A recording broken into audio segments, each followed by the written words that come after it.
Palingenesis by Simon Hereward.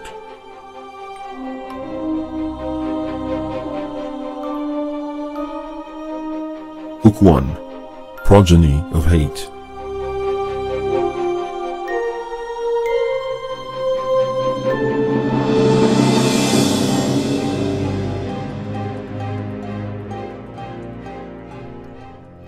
Chapter 4. A Member of the Guard. It was merely a speck now, floating on the breeze, light as air itself. Yet he could see the ruffling wind, feel its gentle pressure under feathered arms, hear its high breathing song. Downy white clouds sailed over the rolling green of hillside and meadow far beneath, bordered in by the danker green of old wood and needle. The dark weed undulated lazily this way and that, like a green asp in early Genesis. Up and up, ever higher he circled, till the horizon curved away in a bright blue haze, and his breath tightened in his throat. Fear touched his mind with cold fingers, but the compulsion to turn and turn, away from the hold of hill and dale, stone and earth, was too powerful to tolerate any distraction. There they were, pinpricks of brightness, cold and distant, yet constantly beckoning. No sound, no smell existed in the inky canopy, only the frozen little lights guarding their tiny secrets. For a moment he was close to them, glittering stones with facets of frosty color, emerald, aquamarine. Rith! Something tugged on him, throwing him off balance. Rith! Come back! The sound exploded through the emptiness. The urgent pulling dragged the stones into a whirl of confusion. He was falling now, in a mad rush of feathers and fear. Downward spiraled colors and shapes, the horizon tilted crazily. Then he found his feet on the hillside still, his breathing heavy with exertion and excitement, gaping in wonder. His eyes still scanned the sky overhead, but the bird had risen out of sight. Why are you up there? The voice spoke almost in his ear, demanding, fearful. Its owner still gripped his arm painfully. He lowered his arms. Oh, Riot, it was only a broadwing. I wondered what it feels like, to fly. He saw doubt and even accusation in the boy's eyes and hurried on to set him at ease. It was pretending, that's all. Playing a game. Your eyes, challenged the voice. Gareth clamped his lips shut and stared at the other boy, a small frown forming between his eyes. Distraction would be better than explanation. In one quick motion he snatched Riot's cloth cap and dashed away through the knee-high grass. Caught slightly off guard, Riot was nevertheless only a short step behind, and managed to grab hold of the fleeing boy's tunic as he turned down the steep slope of the hillside. Gareth threw himself forward, causing both of them to tumble down the hill in a tangle of laughter, arms, and legs. He felt soft grass give way to shrub, a dizzy moment of falling, and then abruptly to the shocking cold of the dark weed. He yelled in mock horror before the water closed over his head, the determined Riot still clinging to the back of his tunic. The water was ecstatically icy, and he surrendered to it momentarily, allowing every muscle to relax in its embrace. He was short of breath and bursting for air, though, his mouth filled with water. He twisted free and rose gasping to the surface. When he had regained his feet, the water reached only to his waist. It was burning cold on his skin, forcing his breath in short gasps, yet he couldn't check the laughter still spilling from his heaving chest. Riot surfaced with a look of reproach on his face. He wrested the cap from the chortling Gareth and held it up in disgust. Why you do that? A cold and building anger seemed to aggravate his slurred speech. Gareth grinned at him, refusing the rising ill-feeling a hold. I thought I could make off with your crown, O king, but you have foiled my plans, alas. He plunged to his knees, feeling the icy water close around his chest again. Please pardon your unworthy servant. I humbly submit myself to your clemency, and my deserved punishment. He lowered his head and glanced at Riot through his waterlogged eyelashes. A slight smile had appeared, brightening the usual sullen look. For a moment, Riot looked like any other Nurian boy. I will submit myself to have I bottom kicked? he pronounced in glee. Gareth stared at him in mock terror. No, my lord king, anything but that. I beg your mercy. You'd be the only one I have. He turned his head as if trying to find a way of escape, then dashed clumsily towards the sandbank, the wet clothes dragging on his body. Riot was on him in a flash, sharing in the laughter this time. He pinned down the feebly struggling transgressor and prepared to force him into submission. He placed his knee on Gareth's chest and brought all his weight to bear. Ouch! Riot, you're going to break my ribs. Do you submit? Riot, you're drowning me. Yes, quarter, I beg you, Majesty. Swear? Yes, by the stone. Riot released Gareth, who immediately sat up and nursed his bruised chest. My, but your Majesty is growing heavy. He stood up and bent over apprehensively. I present your Highness with one stubborn backside. No looking. Riot took his time, increasing the anxiety of the culprit. Then instead of a kick, he simply shoved the unsuspecting Gareth back into the icy water with his foot. His Majesty decides to show mercy, he declared regally when his victim emerged spluttering. He started wringing the water out of his cap. Every deliberate twist seemingly carried a reproach. I'm sorry I got you all wet, Riot. You have to admit, though, you needed the wash. Gareth came dripping out of the water to stand next to him. The light green of his sun-dyed tunic turned the color of river grass. He flashed the other boy an easy smile, and unclasping the leather girdle, pulled the sodden tunic over his head with an effort. I'm going to roast myself in the sun like a lizard. He squatted down to undo the thongs of his sandals. Come, Highness, you can't wander around like that. Riot still seemed a little reproachful. I must be going back soon.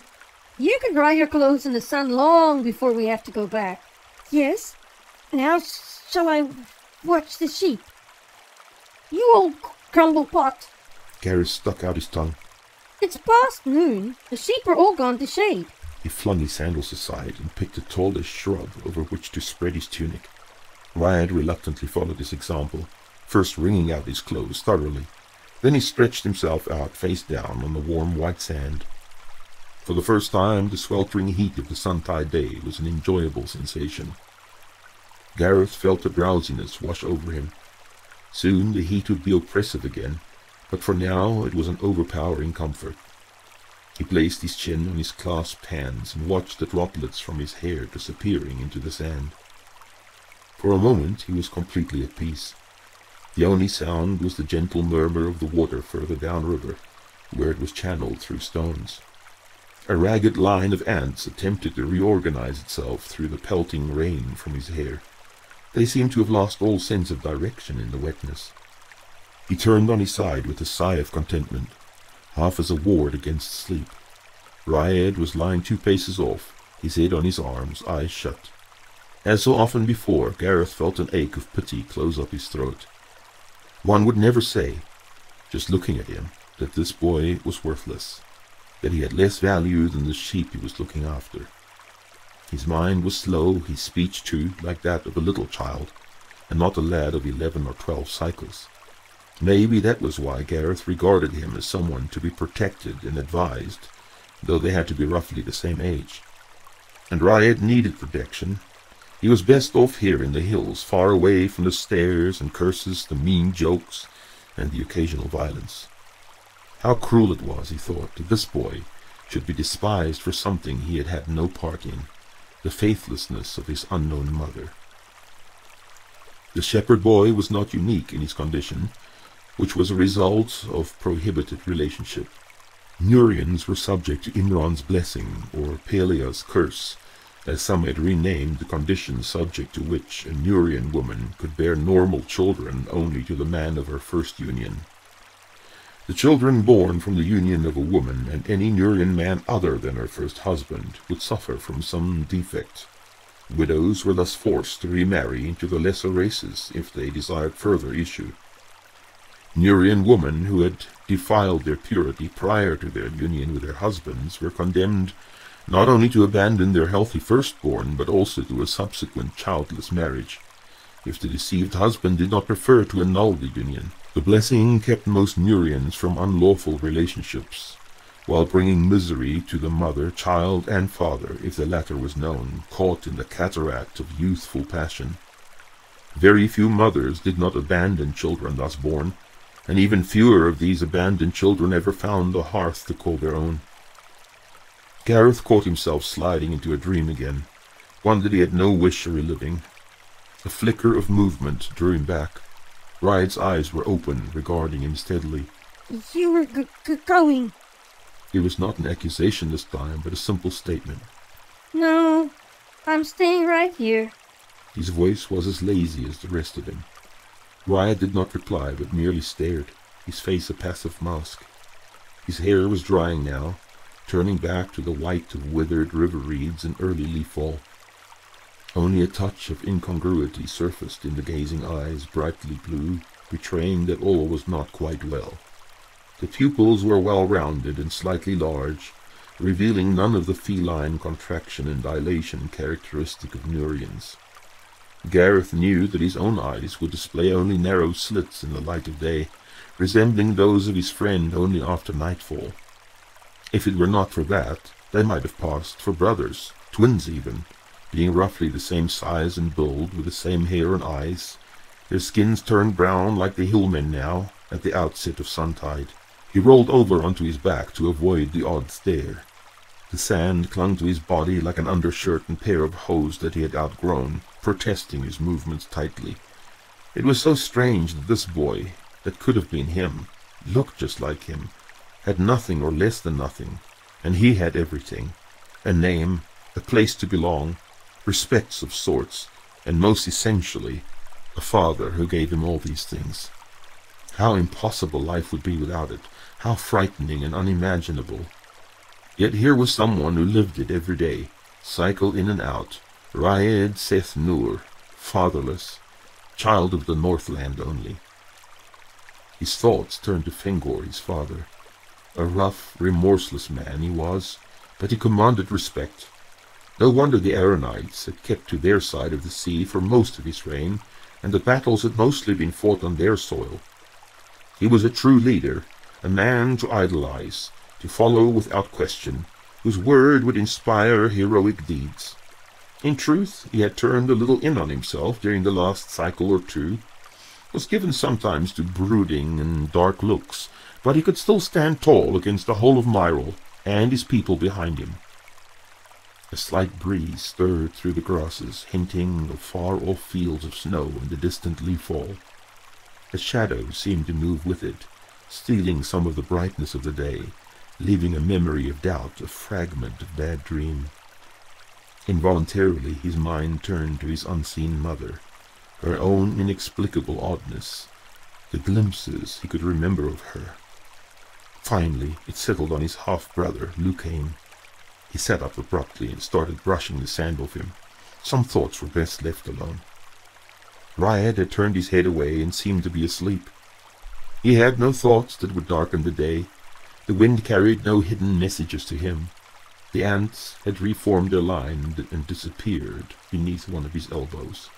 We are brothers, aren't we, Riot? Gareth sat hugging his knees. The head turned back to him.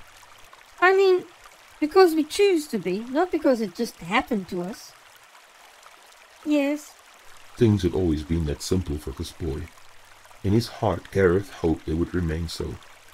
He turned away again, content with this easy assurance, his gaze lingering on the greenery of the opposite bank.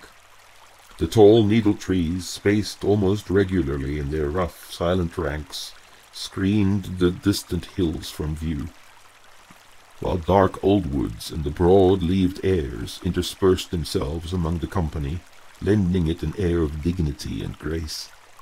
Giant ferns and cattails meandered to the very edge of the water, leaning over the grey, uncovered stones of the bank, as if to drink from the passing tide.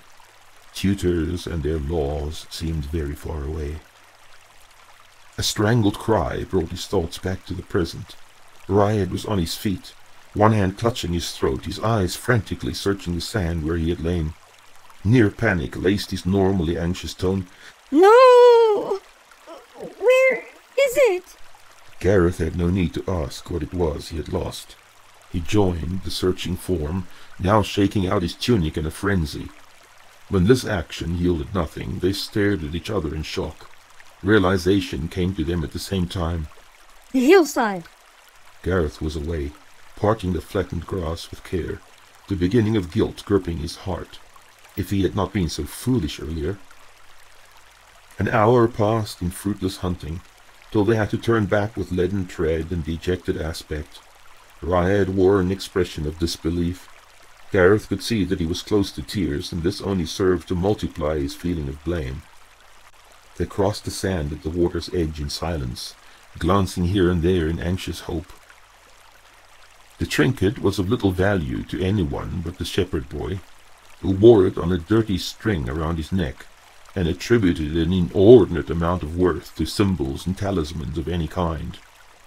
This small amulet was his only vague yet vivid connection with his Nurian parents, or perhaps only his Nurian mother, who had probably slipped the object into the basket with her infant when she had seen him for the last time. How cruel she had been, thought Gareth, as he watched the obsessive questing of his friend over the river bank. Did the boy not realize that this woman had turned him away, had thought him worthless, an unbearable burden? Riad abandoned his search and seated himself at the edge of the water. He drew up his knees and started rocking himself to and fro. Gareth shook his head slowly and went to stand next to him. The water was crystal clear. The greenish wave-form pattern washed over the rounded stones of the riverbed. And there, impossibly, unbelievably, glowed the faint amber of an out-of-place object. He had hardly pointed before Riad was back in the cold water, his fingers closing over the bead of colored glass. It was back around his neck almost before he surfaced. Relieved laughter spilled from them, a little too loudly in the wake of such a near disaster. A great amount of splashing followed, till the shadow had passed and they were out of breath with the old easy companionship. As they sat in the fading sunlight, Gareth looked long and hard at the offending trinket, as if in silent reproach.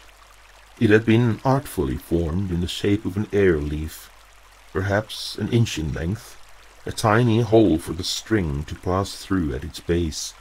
Mayhap it had made up a part of a beaded fringe of some tapestry or rug.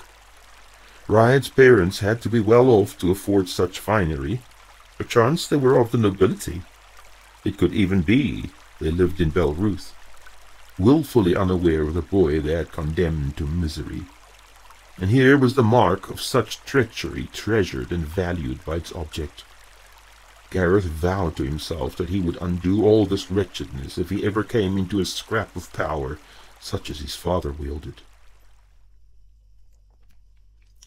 The sheep trail ambled on its winding course through the back hills of Belruth like an old woman gathering firewood. It stopped frequently for rest in the shade of some tall oaks, or sat down by quiet pools, losing itself in memories of cycles without number. There was magic in such places, as if the rush of time was slowed for a while, and one could see clearly what had been obscured but a moment before. The essence of what had been lingered in the very shadows, ensnaring the weary traveller in gloomy inspiration, at once enticing and yet unreachable. These havens often lured the troubled and undecided. Here they might be able to secure the answer, eluding them in the noise and complexity of towns or the company of others. Gareth had his own particular favourite, a large mirror pool, somewhat off the main thoroughfares. He had stumbled upon it cycles before, a good 4 miles short of the Shepherd Gate. Its breathless beauty was hidden in an adjoining gorge, protected by brambly undergrowth. It seemed this quiet place alone encouraged no visitors, cloaking the old trails with copious fern and sapling, sprinkling the way with hooked restraint. He had scouted and cleared his own trail in, making sure it would not be chanced upon by some passer-by. The pool was too important a discovery to share, even with Riad. Here was one place he could be completely alone, a sanctuary where he could try to make sense of the dark whispers, the forbidden arcane awareness, at once terrifying and irresistible. Perchance he could dispel the dreams in this silence, banish the images he dared not confront in daylight. This was a forgotten place, a place where one should have the power to let go of the unmentionable. The pool had no in or outflow that he could detect. It remained at the same level throughout the driest of suntides, and had never completely frosted over during rhyme song. It had to have a deep subterranean source hidden beneath its mirror. The tall hill ferns grew in profusion around it. The moss-green stones and tree roots offered seating in the semi-darkness. A tall air presented a network of intertwining roots reaching down into the water, a natural platform for the curious mirror-gazer. Gareth declined the invitation that afternoon. Instead, he merely stretched his legs onto the root floor and propped his back against the ancient trunk. The silence was complete.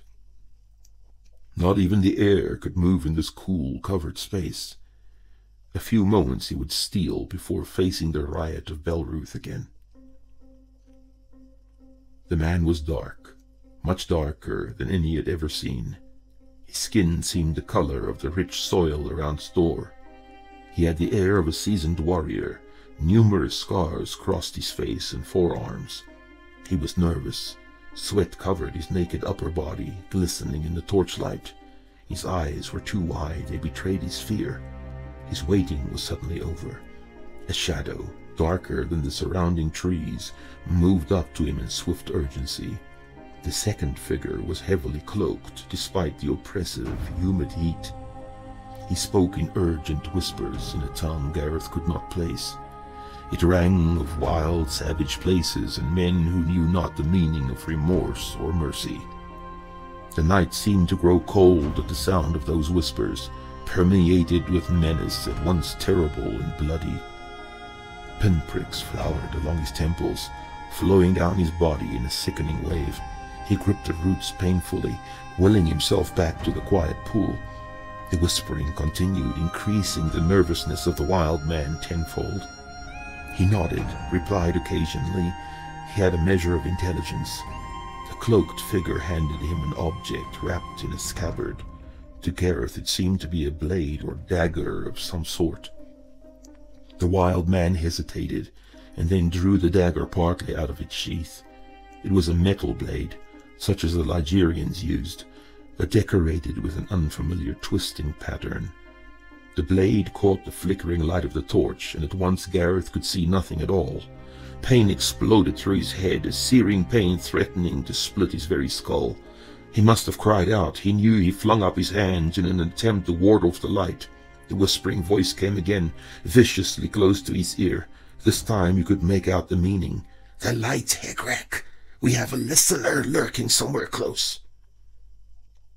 It took a while to collect himself. The pool was serenely quiet. The last light of day was filtering through the foliage, leaving streaks on the surface. He was standing on hands and knees, nausea knotting his stomach, his cheeks wet with tears. The splitting pain was gone, only an unpleasant memory. He crawled forward to the edge of the water. The face gazing back at him was oddly unfamiliar. The eyes seemed overlarge, the pupils fully dilated, frozen in place. It expressed the overmastering emotion, stark terror. Never before had his dreams lured him in like this, been aware of him, caused him such pain. At once he believed the priests and tutors. The ancient arts had been buried for good reason. The risk was too great, the cost unbearable, the outcome always beyond control. Novices dabbling in the arcane only invited the attention of the vigilant and powerful evils that had caused Nuria so much harm before. This should not be allowed on pain of death. Had they not instructed him well? He knew better than to entertain the dubious gifts of old. But what if the arcane dabbled in you? What if the dreams lured you, ambushed you in unlikely places? Would there be a ward strong enough to safeguard one's sleep? What protection could the priests offer when the dreams did not wait for sleep to engulf one's defenses, but brushed away sight and reason while one's eyes were still open? They could offer nothing but the sleep of death, a sleep they had not explored and were not able to comprehend. Seeking their aid would only result in banishment to the very darkness from which he craved protection. Silence was his only option, guarding his secret like the pool, obscuring the ways to his mind. He stirred a hand in the reflection, drawing water up to his face. Its coolness at once dispelled the morbid thoughts, driving away the last cobwebs of the lingering dream. He stared at the long ripples his small action had caused. The mirror rocked and danced images of the world into dizzy reflections, throwing light this way and that. A small action, yet it sent a stir to the furthest shore. The last stabs of sun had disappeared. He would be late for the closing, not to mention supper. They had probably not been able to find him another tutor yet. This would mean a cold meal waiting in his room. Gwir knew better than to wait for him by now. He stood up slowly and turned his back on the once more quiet scene. He was in no hurry to get back. On the way, Gareth's feet wandered where they listed, his thoughts engaged with troubles of their own. All sense of urgency faded, and the nagging voices of tutors and stewards, the smothering necessity of routine and appointed hours lost themselves in the gathering darkness. The northwestern wall of Belruth kept at bay a large section of the old city, which had never been rebuilt after the summoning. There were no homes here, no people about their end-of-day business, hurrying back to warm meals and companionship. Instead, the silence was broken only by the sudden call of a small owl from the edge of the forest, and the distant answer of a night-jar. It was thoroughly dark by now, Lauren's eyes in their everlasting flight providing the only useful light. The ruins stretched for several hundred yards along the northern wall of the castle proper. It had been left undisturbed since the days of the great sorcerers, as a kind of memorial to the destructive nature of sorcery, a reminder to all that such arts were prohibited and too dangerous to allow. It was a sad place to pass through, the crumbled walls and empty windows testifying of the cruel fate that had befallen their forebears more than 600 cycles before. A lingering despair clung to the broken stone, as if it were sentient enough to know its state of devastation. The ruins were therefore not frequented by the inhabitants of Belruth, especially not after dark, when the desolation seemed to gain a voice of its own, and specters of doomed warriors had been seen in recent days struggling in futility to halt the scourge of the summoning. Gareth moved quickly now, through the rubble, along a path he had used many times before. Tonight he was somewhat later than usual. The priests would already be at their evening chants, filling the surface temple with their eerie harmonies. Around him the broken stone oddly protested such a rigorous and lifeless form, as if the Nuria of former days had been banished to the sad memorial, and the memories of what had been were offensive to the living. He half smiled at the recollections of the many arguments and heated discussions with his tutors, his curiosity about the past had engendered. He could still hear the droning of old Master Tirth, and the exasperated little cough when he had been interrupted by another senseless question from his young charge. And when Imran returned to his home, his faithless wife pretended that nothing was amiss, though the child of his rival was born soon after, and seemed pale and sickly, and not at all what one would expect from the son of a god of battles.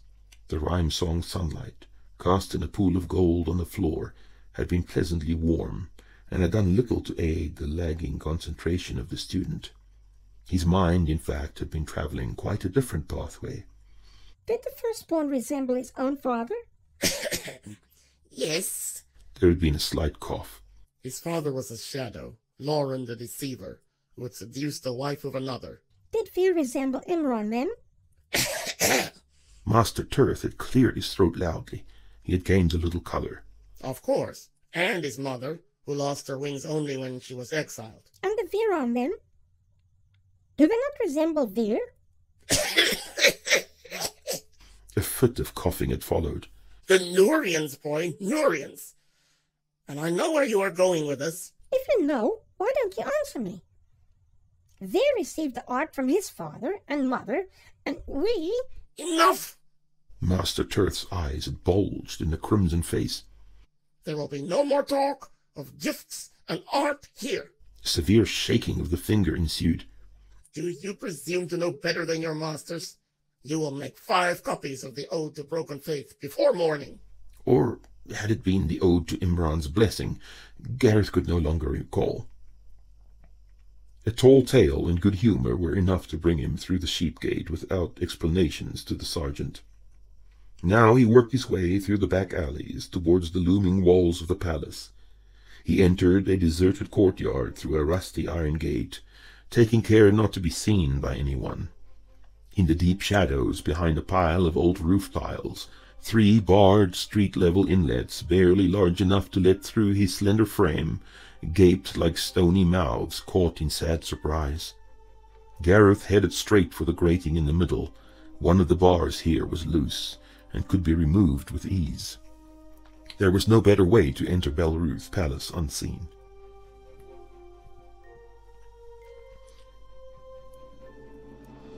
The eyes were ringed with strange foggy circles, dimming some of the essential light without which he would never have found the crawl space, allowing access to a disused, mouldy storeroom inside the rebuilt citadel. If he had not the aid of his Nurian eyes, and was not so familiar with this mode of entry, he would indeed have missed it. It seemed merely one more shadow among many, dotting the masonry-obscured wall. It was tight work to edge oneself through onto a narrow ledge of stone a foot or so below the inlet. Inevitably, once he emerged on the other side, he had to spend a while ridding himself of the clinging dust accumulated during the passage. The storeroom, if indeed that had been the purpose of it, was completely dark, always affording a difficult and dangerous descent of some 12 feet onto empty crates and rotten sacking. Virtually impossible without enhanced sight.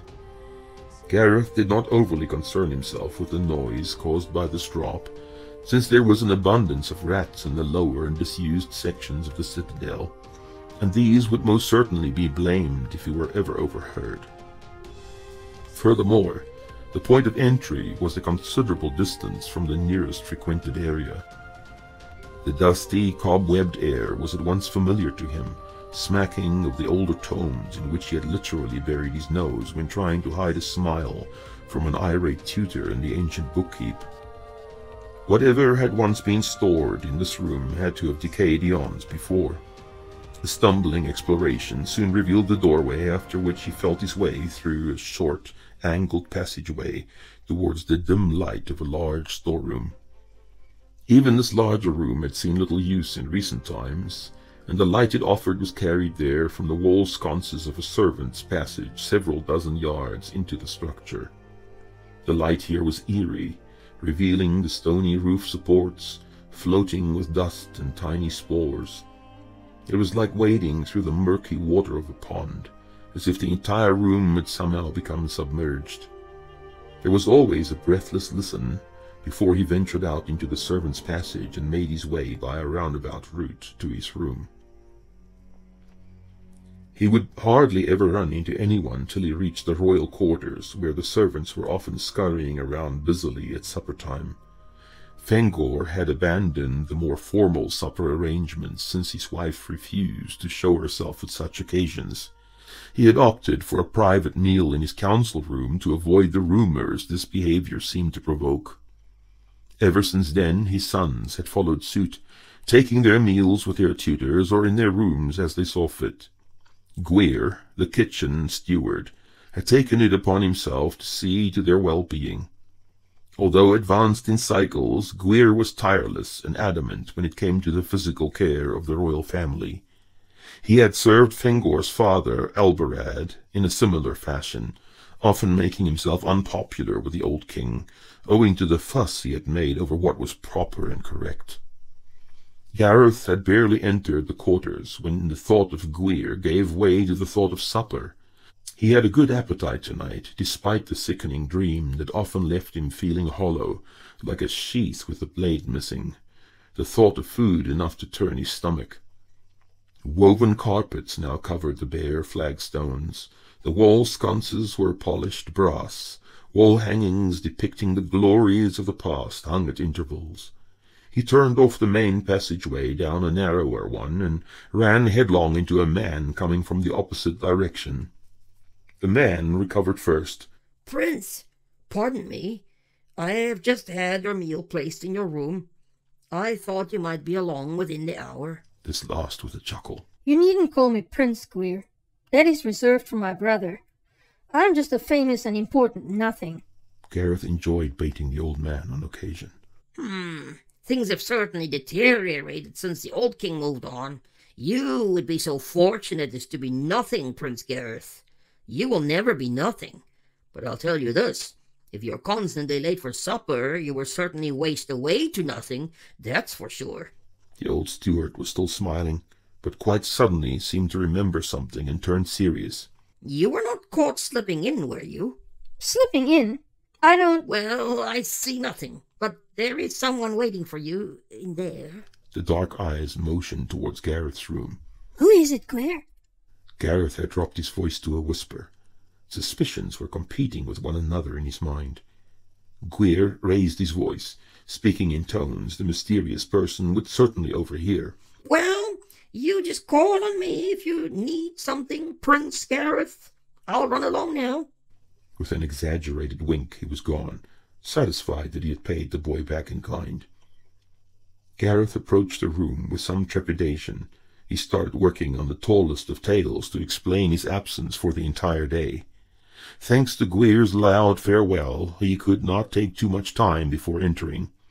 His tale evaporated, though, as soon as he recognized the formidable figure of the guard captain, standing arms akimbo, apparently lost in thought, staring out of his window. He took a moment to blame Gwir and another to look for swift retreat, before he accepted the inevitable and strode innocently into the room.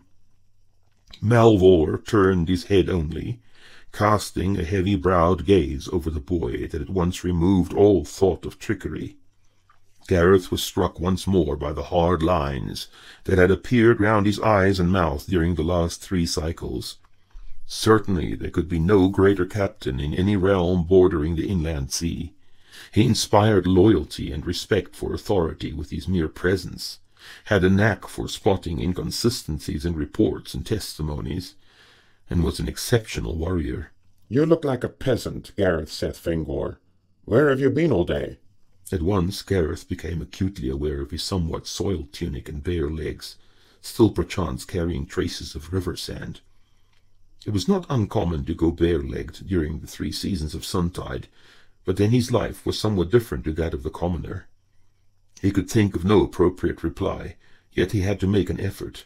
I have been out in the hills, collecting, that is to say, scouting for the amaryllis herb. I heard... Yes, boy, spare me the account.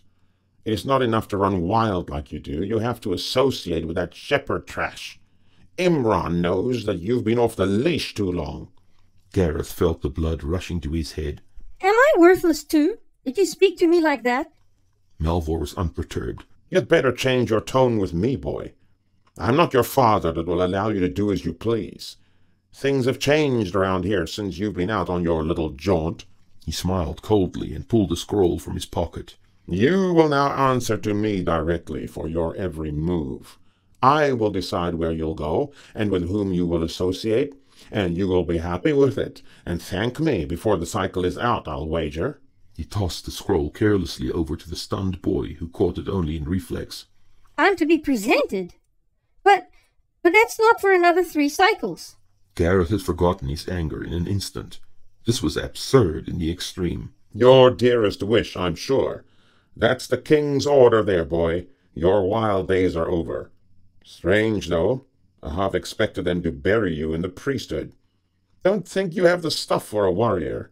You have a hard time listening to instruction, I hear. That'll change soon enough.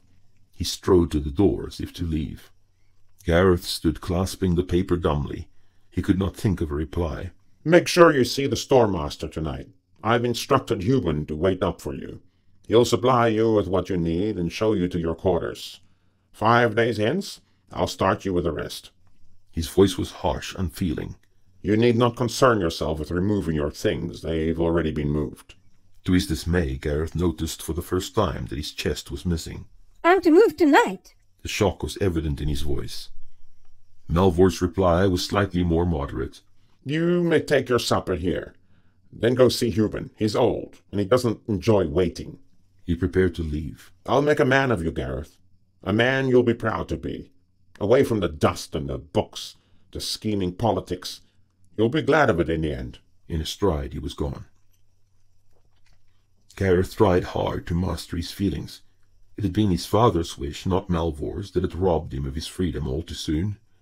How could he be drafted? It was a bad dream, an impossibility. Soon he would wake from it, find himself all stiff with sand and sun, still with ride on the riverbank. It couldn't happen to him. This was some jest. Had to be. He unfurled the scroll in fading hope, but one glance was enough to remove all doubt. Tonight? Why so soon? Had someone been watching him? Then they would know about the passage, too. He no longer felt a great desire for food, but the mutton and fresh bread was enough to inspire cramps of hunger in his complaining stomach. He seated himself on the stool he would never use again, and ate without relish. Melvor was a most cruel man, to break it to him like this. Perhaps he hated him, and would dictate his every move like a slave-handler. At once he felt the traces of self-pity, and accordingly conjured up images of a spiteful Melvor forcing him to hard labor till late at night. Not all the news had been bad, though. The priesthood. He could see the cold, disapproving stare of Quaestor Talon, High Counselor in Belruth.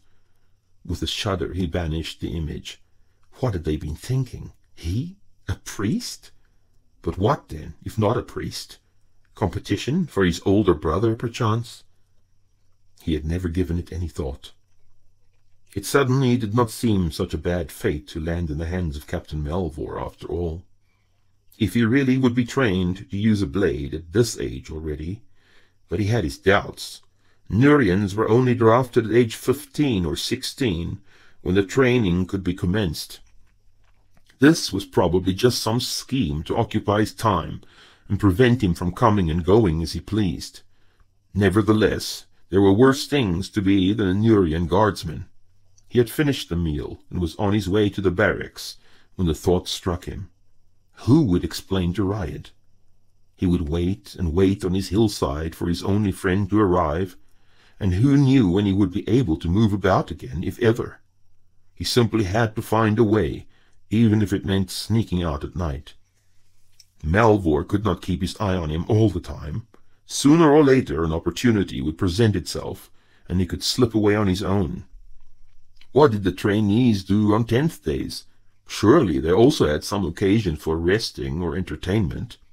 There would be ample time to disappear into the hills, forbidden or not. What if the captain had him watched? He would never know whom he could trust, and who was spying on him. Even Gwir. By the stone, would he ever see Gwir again? Now that he would take his meals in the barracks, it seemed unlikely. The quarters for the garrison were situated in the southeastern section of the citadel. It had its own kitchen and dining halls for the various ranks. The lords, who ordinarily would have shared the king's table, as some still did on invitation only, kept to themselves in a separate hall, which was decidedly more opulent than those of the officers and foot soldiers. These men had it quite broad, though, all of them being of pure blood. Belruth was the only Nurian city that had not incorporated lesser races as auxiliaries yet, though the garrisons to the west and towards the passes at Keris consisted mostly of hillmen. There were several uniformed men in the well-lit passages surrounding the dining hall. For the greater part they wore dull blue hose and surcoats emblazoned with the gold dragon of Nuria over their white shirts, the uniform of the Belruth garrison, but here and there a soldier proudly sported the scarlet surcoat over black shirt and hose of the royal guard. These men were set apart for their prowess and the ability to wield the finest blades in Nuria. Their presence on the field of battle always inspired their own forces with daring, while sapping the courage of their opponents. Though their numbers were never in excess of 5 or 6 score, they were worth 3 times that in ability and spirit, apart from uplifting the morale of any force they accompanied. Never had they been defeated in battle, but in times the sacrifice had been great, especially in keeping the swarms from the Nurian lands in former ages. They came from all walks and levels of society. Rank and riches of their families could not give them mastery of the weapons they needed to use. The High Quester himself augured their potential qualities during the temple presentation in an impressive ceremony. Every Nurian boy dreamed of donning the scarlet surcoat, from distant Gilreth to Ingerval on the coast. From palaces to farms to kitchens, the temple presentation could lift anyone to honor and acclaim. They eagerly offered themselves to the local priests at age 15 to be drafted and sent off to Belruth in the promise of greatness and adventure. Most ended in the dull blue, green, russet, or gray of garrison towns, but a magic few carried the gold dragon on scarlet, seer blades composed to their fullness, stern faces set in honed power. At play with Riot in the hills, Gareth had often imagined himself doing great deeds as a guard captain, fending uncountable hordes away from his homeland. Now that the dream bordered possibility much sooner than he had anticipated, it was more than a little frightening. He passed the doorway to the dining hall, where servants and kitchen boys were clearing away the remnants of supper. The men were dispersing to their respective quarters, some for a little entertainment, others to get some sleep before their watch. There was an air of purpose and belonging that excluded him completely. He increased his pace not to be noticed, past the tub rooms, the companionable laughter, the smell of lye soap. Ahead of him a man was leaning against the wall, picking his teeth. The man was old, his grey hair fringing a bald pate. Gareth wondered if he was a servant of some kind, since he wore no recognizable uniform, but rather a nondescript ensemble of thigh-length tunic, hose, and rough leather shoes. The teeth he was scratching in were irregular and in a bad state, as if he had taken a severe blow to the mouth in times past. The man looked him up and down as he approached, and he kept to the opposite wall of the passage. Somehow this action must have amused the old man, for he threw back his head and let out a high-pitched cackle, revealing the uneven teeth in all their splendor. Gareth noticed that his right hand, lowered at his side, had only a thumb and first finger, the other fingers being horribly missing. As he made to hurry past in disgust, the man straightened up and addressed him. "You lost, boy?" The voice was not unpleasant, and somehow did not fit with the repulsive appearance. The man's eyes were Nurian, half lost in wrinkles. Sir, I need to see the storemaster, Hubin." Gareth was uncomfortably aware of his youth and unkempt appearance, feeling out of his depth. The man sniffed at him, and he fought the impulse to recoil. "You smell of the forest, that's what it is. There's a strong-smelling herb, amaryllis they call it. It grows in the hill country west of here. In the shade you find it, close to the water's edge." Once again the broken teeth revealed themselves, this time without the accompanying cackle. "Haven't caught that scent in a while. You like the forest, boy? Dark places in there, quiet." He closed his eyes. Gareth was losing his patience. "Please, sir, if you could just direct—" "What be your business with the stores, then? Who sent you?" "The captain, Malvor, told me to report here to collect, something." He could not bring himself to say uniform and face more explanations. "Malvor, eh? Who are you?" The man's eyes brightened. "I'm Gareth, saith Fingor. I know it seems strange, but I've been—" "The princeling? Oh, you've kept me waiting, you have." He cackled loudly again before extending his claw-like hand. "I'm Hubin, saith Tren, storemaster in Belruth, keeper of the temple keys, drinker of the ale, guardian of the secrets, and tumbler of the hill wenches. He winked as he gripped the boy's hesitating hand firmly. Aye, that's me. Or at least it used to be. Time is catching up with me, alas. I'll be passing on some of my many glorious duties soon. Interested, are you? Gareth found himself warming a little towards the man, despite his appearance. No, that is to say, the captain told me. I know all about it, your highness. He paused for effect. No need to remind me. This way, if it pleases you. The tone was slightly teasing, but not disrespectful. Hubin turned on his heel and hobbled down the passage without as much as a backward glance. Gareth, whose face had reddened at the unfamiliar form of address, had to hurry to keep up with him. He was irritated with himself for feeling the way he did when someone would remind him of his position as an unnecessary addition to the royal family. He felt no resentment towards his elder half-brother, Lucane, but the fact of his parentage caused him more embarrassment than anything else, since the second son of the king had no claim on the kingship. Indeed, if anything, he was a threat to his sibling, a potential conspirator against the legitimate successor. It explained his brother's recent aloofness, stemming from the difference in their age, which was a good 14 cycles, and the fact that they had different mothers. The title of prince held no benefit for him, only served to stand between him and others, a barrier of envy. Even Riot, who had little conception of its meaning, would sometimes use it as a weapon in an argument. What good was it being a prince? One's hope was in the death of a sibling, a permanent, inescapable shadow of suspicion, and beyond that loomed the spectre of a crown and the impossible weight of responsibility. Through here. Hubin had paused at a heavy air door, framed by 2 lamps exuding a soft, warm glow. He inserted a large metal key into the lock. We'll soon have you looking like a prince, at least, he said, cackling to himself. Gareth had allowed his somber thoughts to furrow his brow. He followed the storemaster in silence, with downcast eyes, through a dark connecting passage. Hubin had noticed the change in mood. You don't like being a prince, then? They had entered a large room with wooden shelves and racks stretching away from them in rows. I'll tell you what being a prince is good for. The shelves were piled with neatly folded garments of varying color and size. Scores of black boots and a vast array of rack-mounted pikes, metal swords, and shields such as the hillmen used. A member of the royal family is also a member of the royal guard. There are no exceptions to the rule, even when they can't compose a seer.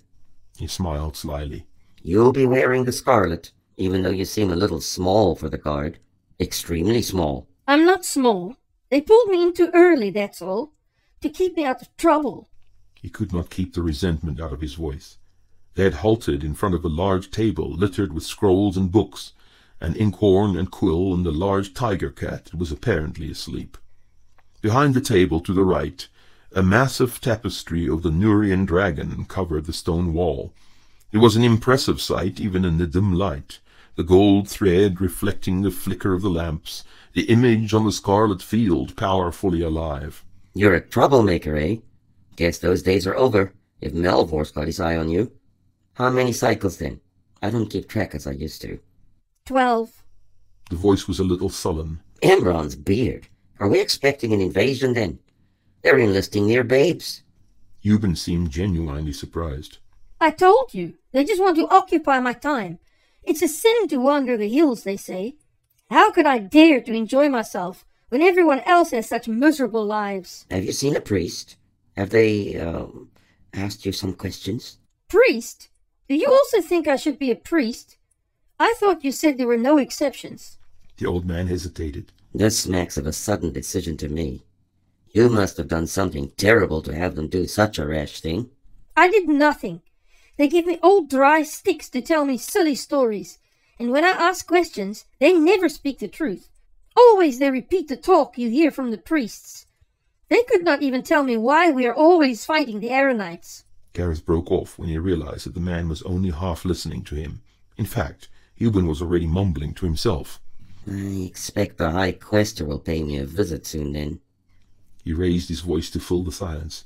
We will find something for you. Some of the older boys are small when they get here. He motioned to a pile of rags in a corner. Leave your things here.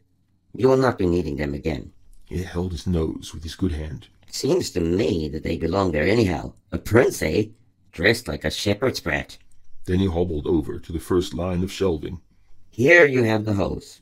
Everything is well sorted in size. Fit a pair and take 2 more from the stack. Remember, you'll need the black ones. He gestured back to the table. Bring them back here and leave them on the table. The shirts are in the next line. You'll be taking black there too. Then you'll take the scarlet surcoat in the next, 1 spare, 2 pairs of boots, and a black girdle that will fit with a sheath. That will wrap it up. The cloak and doublets you'll get after the Harvest Festival, with the rhyme song issue. The nightshirts and underclothes you can get from the castle steward as usual. For now, you can use what you have.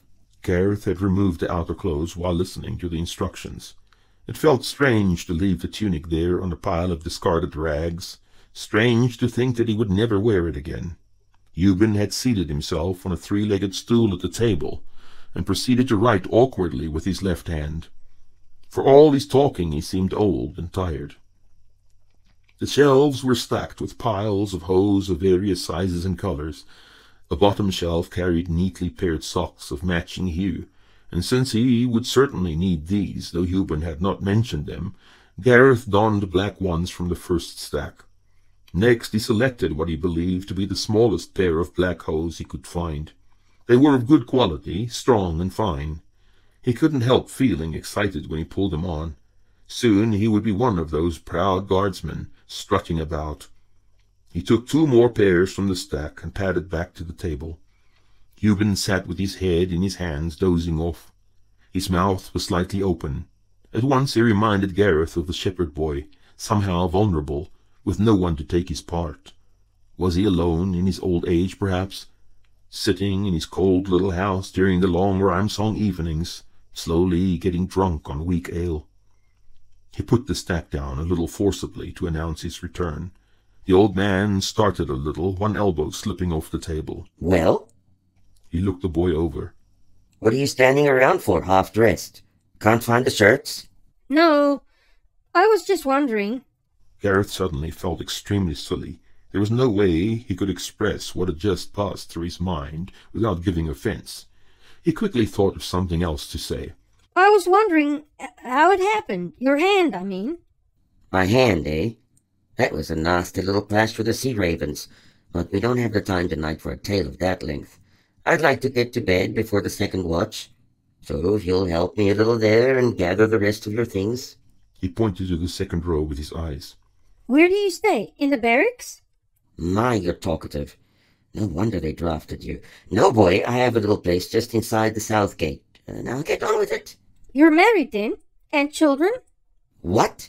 Are you still talking? He addressed himself to the sleeping cat in disbelief. Hear that, Rhett? Here's someone who can talk more than I can. Rhett? That's a good name. I have a friend. Gareth reached out to stroke the cat. Shirts! Euban flung out his claw in the direction of the shelves. He drew his lips into a line and tried to look stern. Gareth hurried over to the shelving to fetch the remainder of his gear. When he had fastened the last boot strap and moved the foot-long leather sheath to his left hip, he felt the part. The scarlet surcoat was a slightly clumsy affair. The front and rear panels joined only across the shoulders and under the armpits, and once the lower pointed ends had passed through the girdle, it could be somewhat restrictive when bending down. Euban had shown him just how to adjust it for freedom of movement, making sure it was not too tight at the back. Then he stepped back and examined his handiwork. Right handsome, if I may say so myself. He was smiling. Gareth returned the smile. Thank you, Euban. Nothing at all. He stifled a yawn. I need my old rag pile now. Forget what I said about talking too much. I really don't mind it. He became serious suddenly. I remember you clearly now. You have always been small, arriving more than a 10-day early. Such a small baby, they all said, as if it could have been different. And born on the very last day of the darkening. Who would arrive early for that? Why not wait a day or two and be born in Genesis, when all Myrtle is new and fresh? He broke off abruptly. But listen to me. There is no shame in being born too early, even if it was during the darkening. It's not as though you had a choice, eh? Gareth did not reply. He had heard enough about his supposed early birth from his tutors, how it was more evidence of his impatience and reckless nature, his tendency to do everything in a hurry, not to mention the fact that he had been born in the darkening, and what that all signified. Euban still stood staring at him absent-mindedly. You might have a rough time with it, boy. If you need some advice, you know where to find me. He winked again. I know, yes. Gareth collected the pile of clothing in his arms and prepared to leave. Where do I sleep tonight? They never told you? It would be in the barracks. Just follow me. I'm sure they meant for you to bunk with the other trainees. Now what they are going to do with you, I'm not sure. Euban ushered the walking pile of clothes through the doorway and locked it behind him. He set off down the passageway again, his limping shadow dancing nimbly ahead of him.